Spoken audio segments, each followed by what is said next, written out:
Pentaksiran ini adalah salah satu daripada cara kita untuk mengenal pasti penguasaan pelajar-pelajar kita.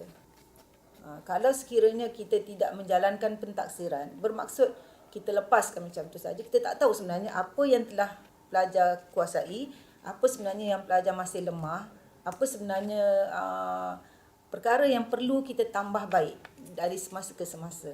Jadi saya rasa pentaksiran wajib dijalankan, dan pentaksiran ni ada pelbagai kaedah, mungkin secara lisan, mungkin secara bertulis, mungkin secara pemerhatian dan sebagainya, tetapi wajib kita jalankan pentaksiran.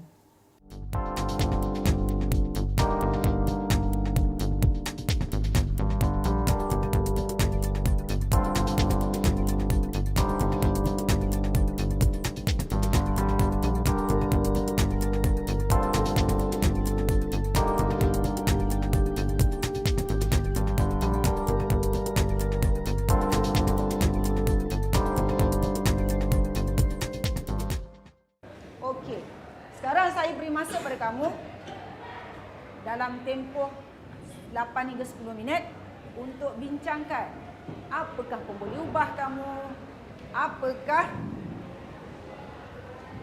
hipotesis, apakah pernyataan masalah objektif eksperimen kamu, bagaimana data nak kamu sembahkan, dan bagaimana kamu nak rekodkan pemerhatian-pemerhatian kamu. Jadi setiap kumpulan saya pastikan dah ada ketua kan? Okey, ketua kumpulan akan memulakan perbincangan kumpulan. Jadi radas di sini ketepikan dulu, kamu akan berpindah ke tempat yang lapang sikit untuk berbincang. Ingat, berbincang. Ya, kalau ada soalan boleh tanya, saya akan bergerak untuk membantu kamu. Okey, kita mula sekarang berbincang.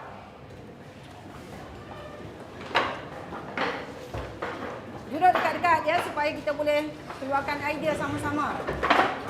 Saya rasa Kisan kemari Kisan. Gerak sikit Wan.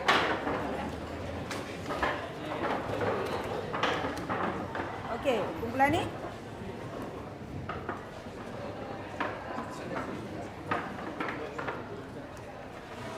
Ya, kumpulan berapa ni? 6. Bincang. Siapa ketua kumpulan sini? Ya, dah mula? Lembar kerja tadi kamu gunakan sebagai panduan untuk kamu berbincang ya.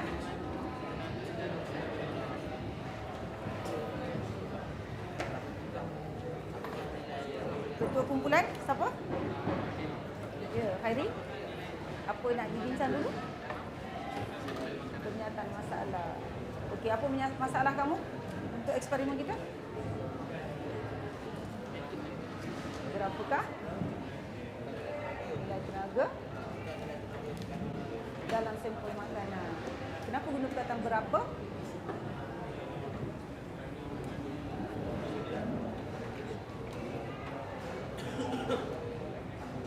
Dalam tenaga. Kamu dapat apa bila gunakan berapa tu, kamu dapat apa? Nilai, yes.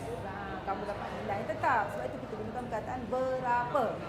Kalau kamu tak dapat nilai tetap, kamu akan gunakan perkataan bagaimanakah. Ya, sekarang kamu ada nilai, kamu akan dapat nilai. So kita akan gunakan perkataan berapakah. Okey. Agak-agaknya hipotesis kamu apa?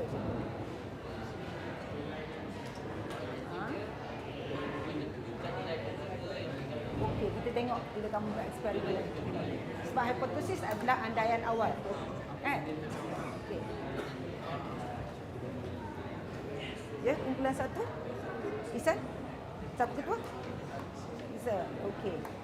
Agak-agaknya apa hipotesis kamu? Hipotesis? Kita ada 2 makanan. Hipotesis. Betul. Hipotesis itu apa? Hipotesis itu andaian awal, kan? Kesimpulan awal yang kamu buat, yang kamu jangka. Adakah hipotesis ini betul? Baru awal. Jadi maksudnya hipotesis kamu tadi kamu kena buktikan. Betul? Jadi nanti kamu kena buktikanlah betul ke badan mengarut titular lain jumlah tenaga dia. Ya. Pemboleh ubah apa agaknya?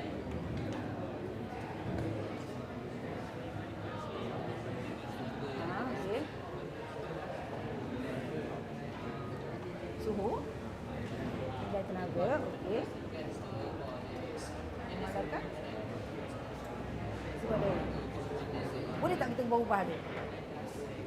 Jisim air. Isi pada air dengan jisim air sama tak? 1 ml air sama dengan 1 gram. Ya. Ya, kumpulan ni ada masalah ke? Ya, so far. Ada masalah? Hipotesis tu.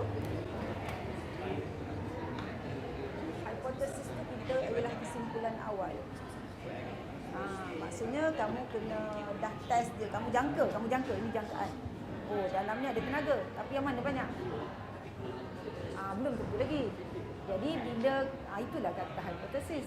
Jadi bila kamu dah buat eksperimen nanti baru kamu dapat. Oh, nanti kamu akan buat kesimpulan hipotesis kamu terima atau kamu tolak. Okey, itu masalah hipotesis ya. Maknanya dalam mana-mana eksperimen pun kita akan ada hipotesis dulu. Maknanya kita menjangkakan apa kesimpulan, apa langkah yang dapat. Okey, ada lagi masalah? Tak ada. Halim macam mana? Okey. Kumpulan 4? Ada masalah? Boleh. Amal? Siapa ketua? Peliti. Okey, peliti. Pemboleh ubahnya? Apa dia pemboleh ubah? Saya tanya apa dia pemboleh ubah?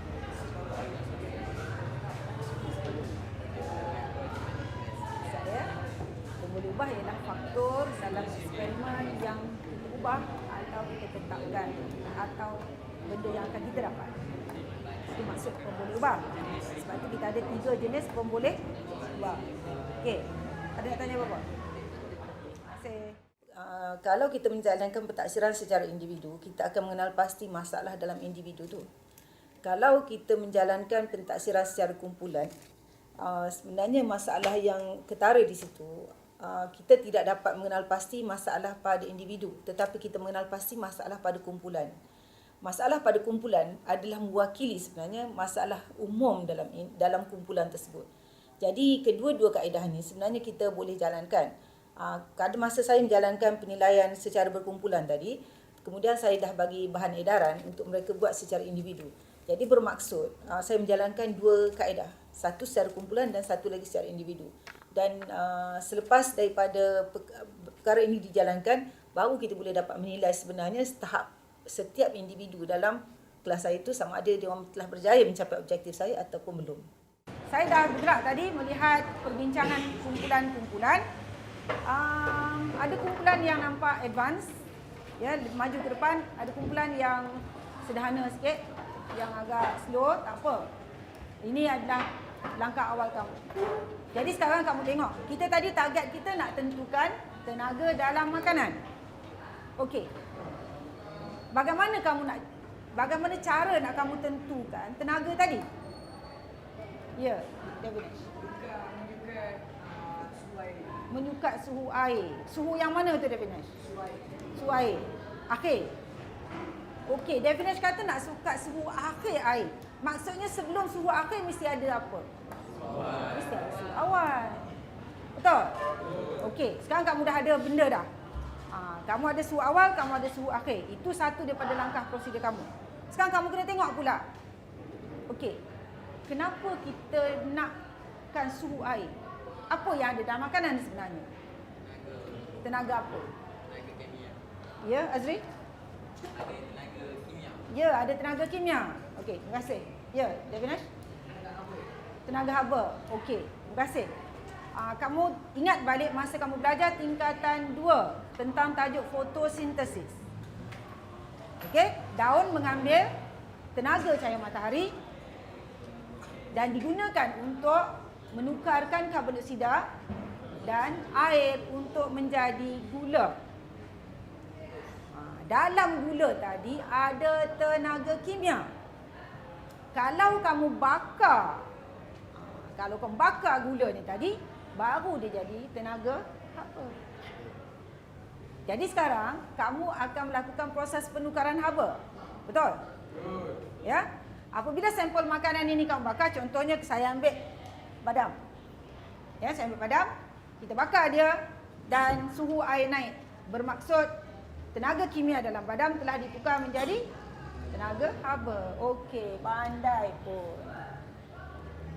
Apakah pemboleh ubah yang kamu buat? Apa yang kamu kenal pasti dalam perbincangan kamu tadi? Kita ada 3 pemboleh ubah.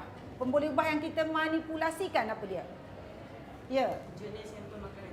Jenis sampel makanan. Ada berapa sampel makanan yang kita ada tadi? 2. Ya, kita ada 2 sampel makanan. Jadi, sekarang sampel makanan tu sama tak?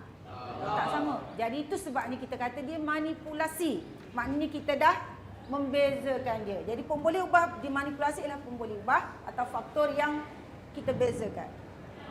Selepas pentaksiran, selepas kita mengenal pasti masalah-masalah sama ada masalah tu kritikal ke atau masalah tu sederhana ke dan sebagainya. Jadi kita mungkin salah satu daripada strategi utama ialah mengubah suai kaedah pengajaran kita di masa-masa akan datang. Sebenarnya kalau kita perhatikan kajian tindakan dan inovasi guru-guru sebenarnya adalah bertitik tolak daripada masalah yang dikenal pasti daripada PNP guru. Oleh kerana itu, cikgu-cikgu perlu sentiasa memerhatikan melalui pentaksiran, melalui pemerhatian dan sebagainya, apa yang pelajar gagal. Dan sebenarnya kegagalan pelajar sebenarnya adalah kegagalan guru. Oleh kerana itu, guru perlu mengubah SWOT. Oh, kalau macam ni hari ni dia tak berjaya capai ni sebab mungkin cara mengajar kita tak berapa tepat. Atau mungkin penyampaian kita kurang berkesan. Jadi di masa-masa akan datang, kita akan mengubah SWOT, menggunakan pendekatan yang berbeza atau menggunakan kaedah yang berbeza untuk meningkatkan lagi keberkesanan pengajaran kita.